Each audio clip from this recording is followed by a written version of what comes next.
কষে মুখ্যমন্ত্রীকে হত্যার ছক। হাওড়ায় হামিমের ঠিকানায় রিপাবলিক বাংলা। 2002 সাল থেকে এই পিলখানার বাড়িতে থাকতো হামিম মণ্ডল। বাড়ির অদূরেই পাক জঙ্গির বাবার জামা কাপড়ের ব্যবসা। 7 নম্বর আলম মিস্ত্রি লেনে বাবার কারখানায় কাজ করত পাক জঙ্গি। সেখানকার স্থানীয়রা আমাদের প্রতিনিধি সৈকতকে কি জানিয়েছেন শুনুন। 6 मंथ से ही बंद पड़ा हुआ है ना? 5-6 महीने से बंद पड़ा हुआ है। इसका मम्मी पापा सब चला गया सिर्फ। আচ্ছা, এরা মানে কেমন আপনাদের সঙ্গে কথাবার্তা নর্মাল বলতো না? हम लोग से कोई मतलब नहीं, हम लोग से कोई मतलब नहीं, कोई बातचीत नहीं। वो अपने रूम में, हम अपने रूम में। আচ্ছা, মানে বাই নেচার কেমন ছিল? ভালো না? नहीं भालो ঝামেলা? ना ना, ठीक ही है, नॉर्मल। वाला से झमेला चलता है। हमसे तो बात हुआ कल। महमूद अंकल हाँ। पता আচ্ছা, नहीं। এই যে ছেলেটা, এই ছেলেটাই नहीं, ये तो अच्छा था, पता नहीं ऐसे कैसे, ये अच्छा था। अच्छा। छोटा वाला भाई का मान सकते हैं, बट इसका नहीं मान सकते। और ऐसे कैसे वो नहीं पता। এই তো আমি हम्म। এর সঙ্গে কথাবার্তা হতো? আপনাদের সঙ্গে কথাবার্তা বলতো? नहीं, हम लोग से तो व्यवहार सही था। আপাত দৃষ্টিতে শান্ত স্বভাবের এই হামিম, সেই হামিম কার্যত রাজ্যের মুখ্যমন্ত্রীর ওপর আক্রমণ করার প্ল্যান করছে এবং শাহজাদ ভাটি পাকিস্তানের যে আইএসআই লিঙ্কম্যান, সেই আইএসআই লিঙ্কম্যানের গ্যাংয়ের সঙ্গে জড়িত। স্বাভাবিকভাবে স্থানীয়রা কোনো ধরনের কিছু আঁচ করতে পারছেন না, তারা যেমন জানাচ্ছেন। তবে এই যে বাড়িটি আরও একবার দেখাচ্ছি, এই ঘরটি কিন্তু বিগত 6 মাস ধরে বন্ধ অবস্থায় রয়েছে। এখান থেকে তারা বর্ধমানের রেনেসা আবাসন, যেখান থেকে এই হামিমকে গ্রেপ্তার করেছে পুলিশ, সেখানে শিফট হয়ে গিয়েছিল।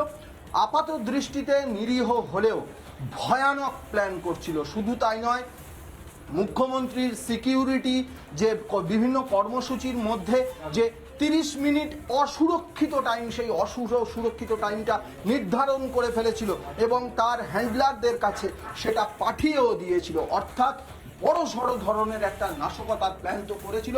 এবং এসটিএফ এর আইজি আজকে প্রেস কনফারেন্স করে যেটা বলেছেন যে এই যে কিছুদিন আগে দিল্লি যন্তর মন্তরে এত বড় আন্দোলন হয়ে গেল, এই যন্তর মন্তর আন্দোলনে বা দিল্লির আন্দোলনে পুলিশের পোশাক পরে সেখানে গিয়ে নাশকতা ঘটানোর প্ল্যান করেছিল।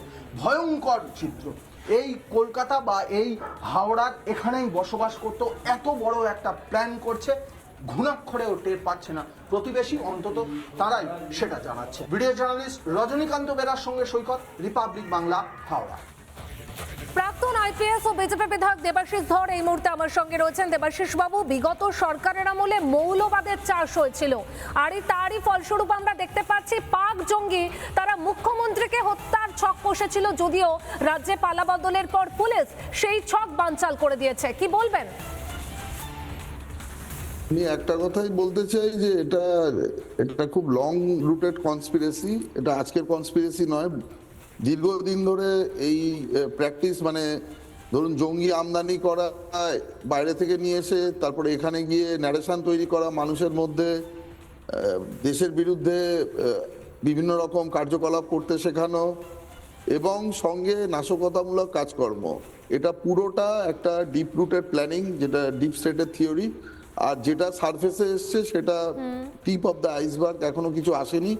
এর সাথে খুব বড় বড়, মানে একদম রাজ্যের যে পুরনো সরকার ছিল তার যারা উচ্চ পদস্থ আমলা থেকে আরম্ভ করে একদম টপ লেভেল যারা মানে রাজনীতিবিদ ছিলেন, তাদের প্ল্যানিং এর সাথে জড়িত আছে।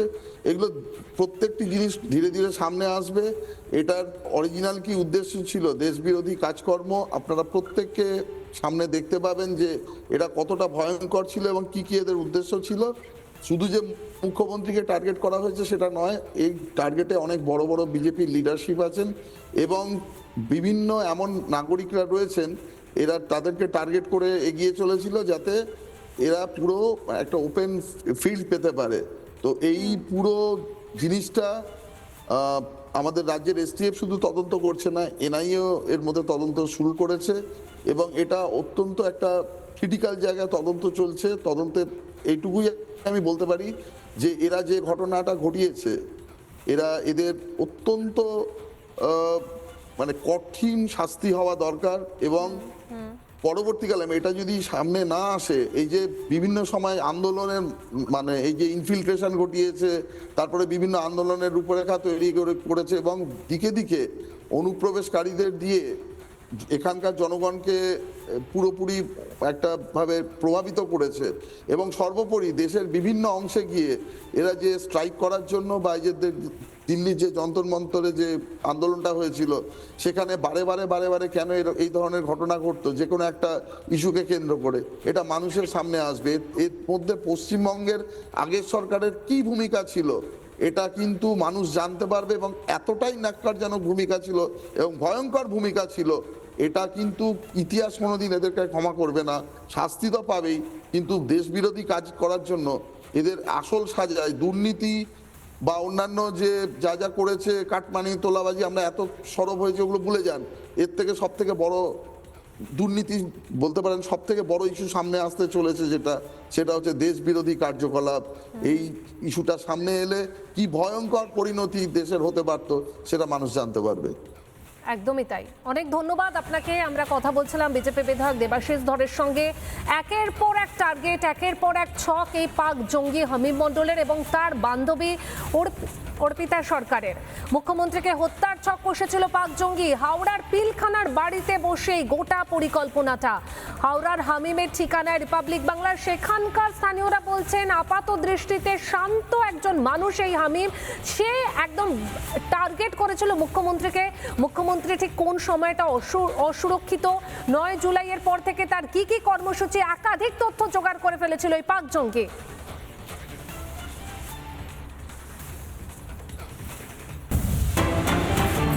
নানা ধরনের কন্টেন্ট দেখার জন্য লাইক করুন, শেয়ার করুন আমাদের ফেসবুক পেজ, সাবস্ক্রাইব করুন আমাদের ইউটিউব চ্যানেল। পাশাপাশি অন্যান্য ব্রেকিং নিউজের জন্য অবশ্যই চোখ রাখুন রিপাবলিক বাংলায়।